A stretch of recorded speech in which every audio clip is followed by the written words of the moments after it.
Welcome learners to this episode. This episode is part 2 of chapter 1 Power Sharing from your book Democratic Politics.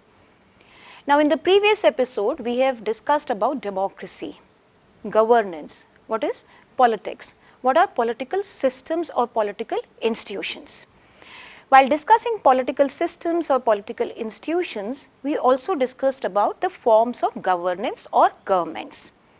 And we discussed in detail about democracy, direct democracy, indirect democracy.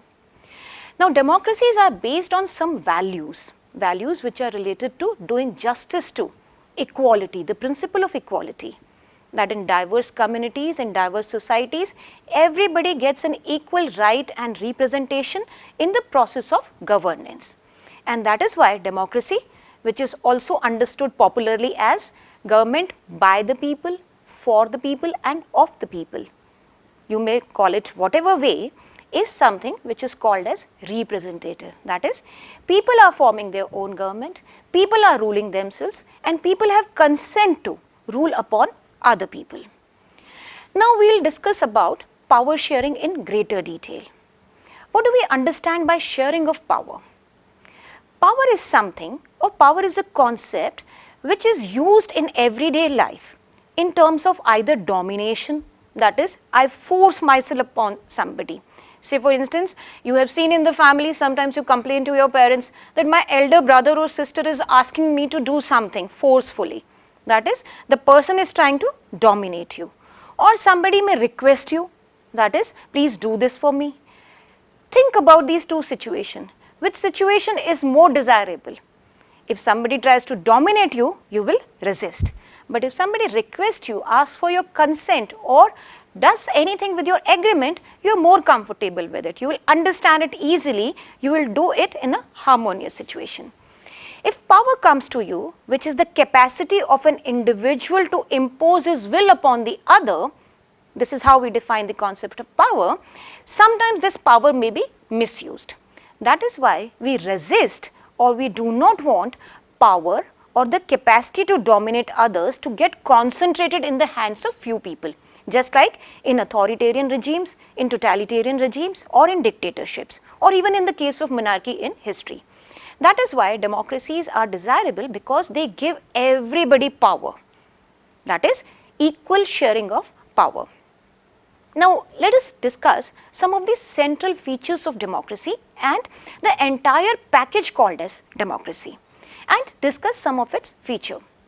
Now democracies are considered to be representative in nature, that is, they tend to talk about that how people are going to get proper representation even if they belong to minorities. In democracies, people choose their own leaders, which is through the process of elections. Elections are held regularly, that is, in particular interval of time.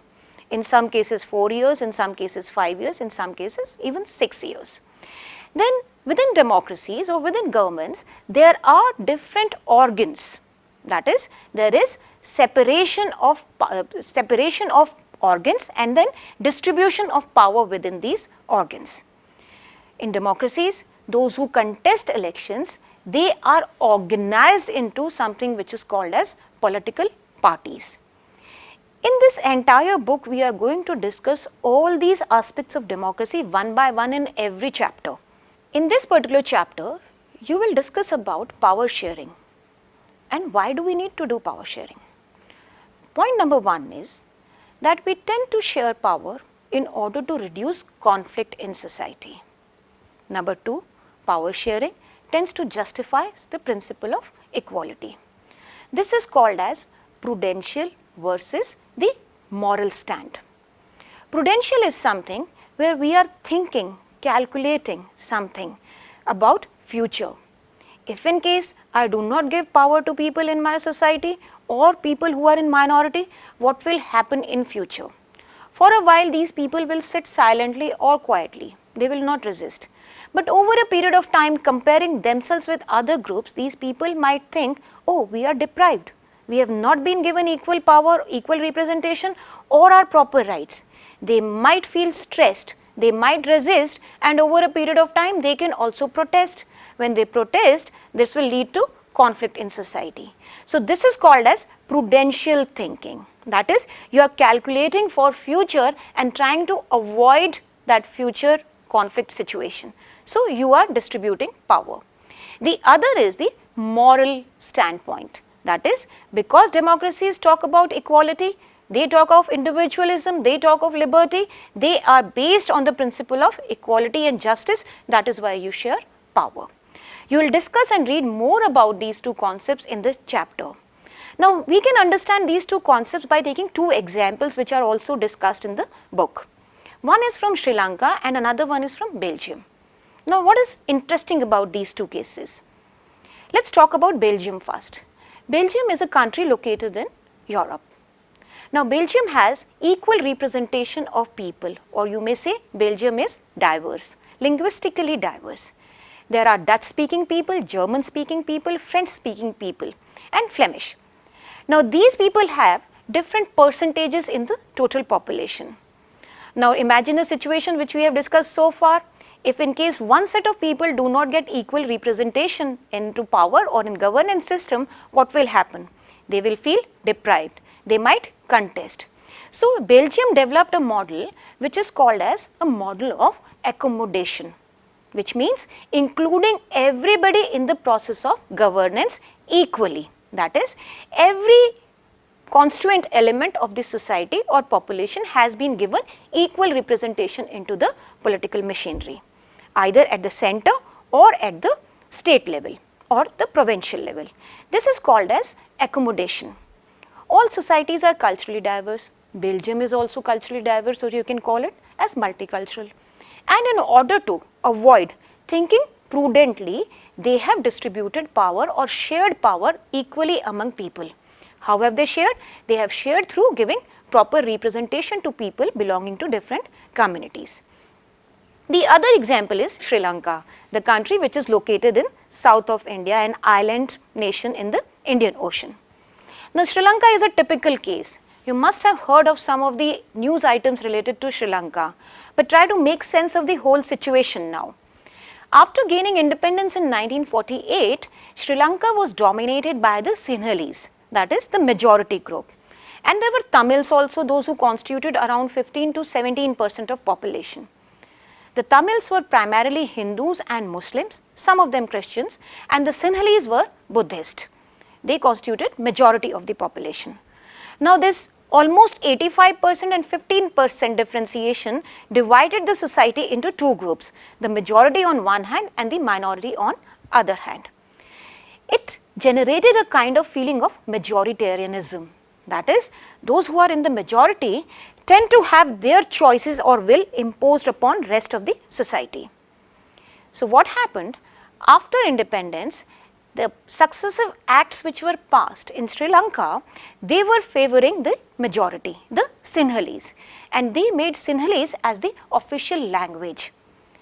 This created problem. Problem of what?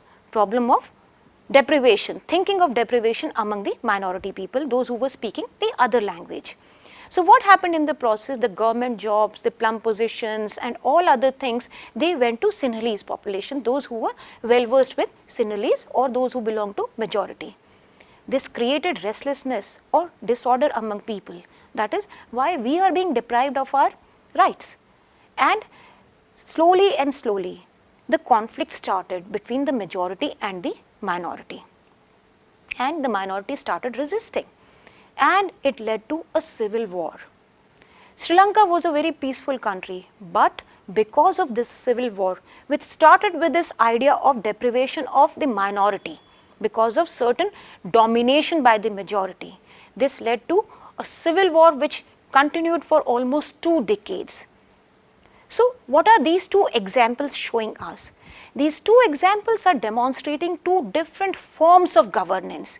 In one, where we see in Belgium, there is an accommodation of diversity. There is sharing of power among diverse group. On the other hand, you have Sri Lanka, where there is a kind of domination of the will of majority.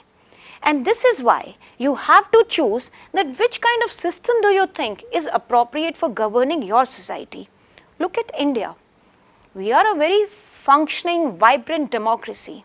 Why? What are the reasons? We tend to say that we are one of the largest democracy, we are the most vibrant democracy, we are the most successful democracy of the world. What are the reasons for these? Why are we successful? Because we tend to give equal representation. Look at our parliament. Try to see the composition of the member of parliaments, to what community they belong to what language they come from. So, these are the various areas in which we tend to ensure equality in power sharing and do justice to the values of democracy. If in case we don't do that, if in case we suppress the voices of minorities, we are not going to have a peaceful society. However, you may say that not everything is good or right in India. What are the reasons for that particular situation?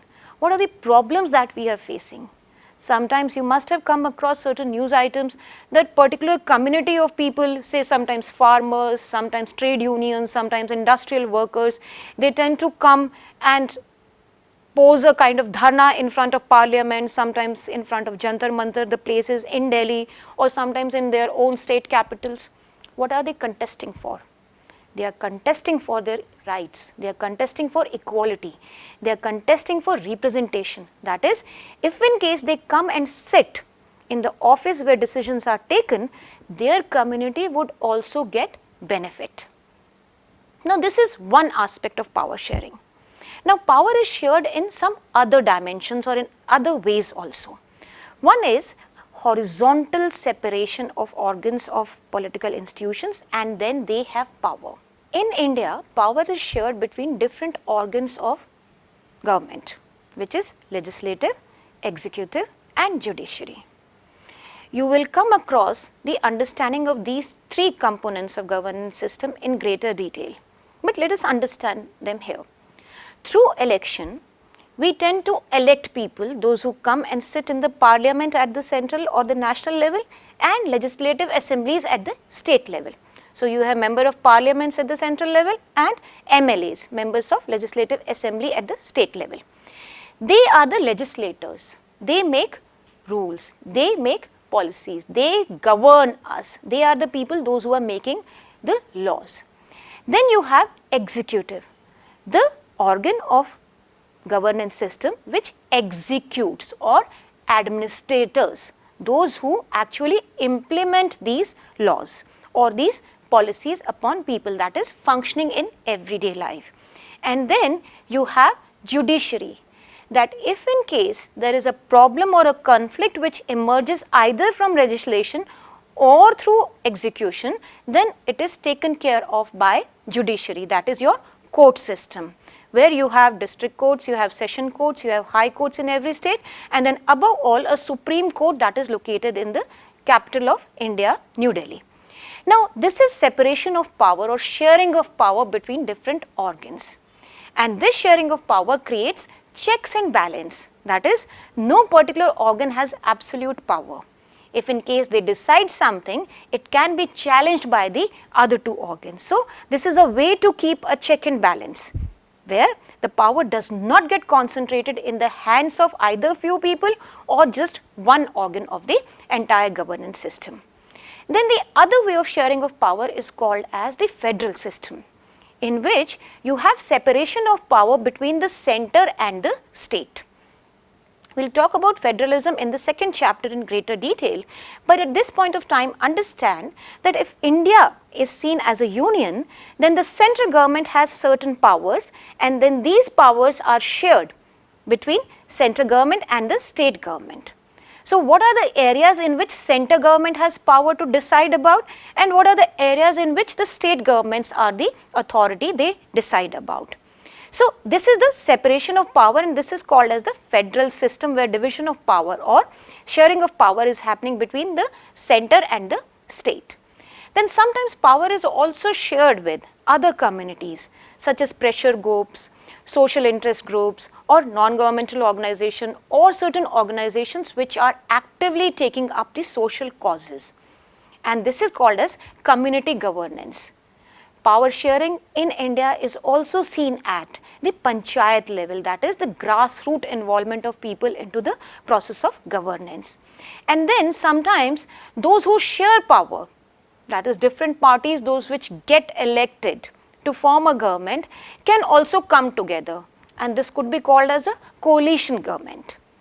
Power can be shared in different ways, but power must be shared.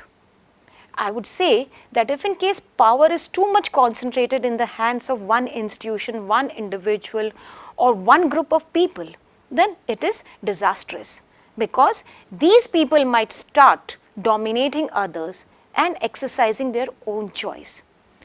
In democracies, whenever somebody gets elected, he comes into the position of power. Certainly, he has the authority to rule over us, but his authority is also not absolute. His conduct, his authority or her conduct is also governed by a set of rules. And that is where we know that we have a rule book that governs our life, which is called as Constitution. Now, to sum up this entire chapter, few points to think about. Points to think about democracy, about the forms of governance. Look for the examples that you come across in everyday life. Think about societies which are democratic in nature. In democracies also, you have certain democracies which are president-centered democracy, and we are the prime minister form of democracy.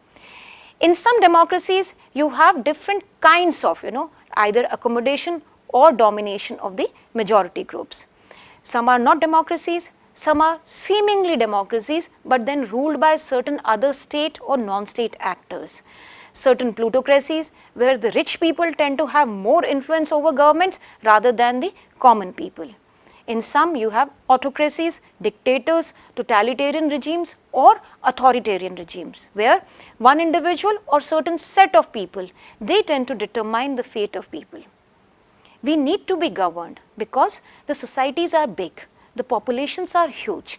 Somebody has to come into the level of leadership or authority to decide about rules, because if there are no rules, there will be chaos in society. There will be disorder. We would not know what to do, what not to do.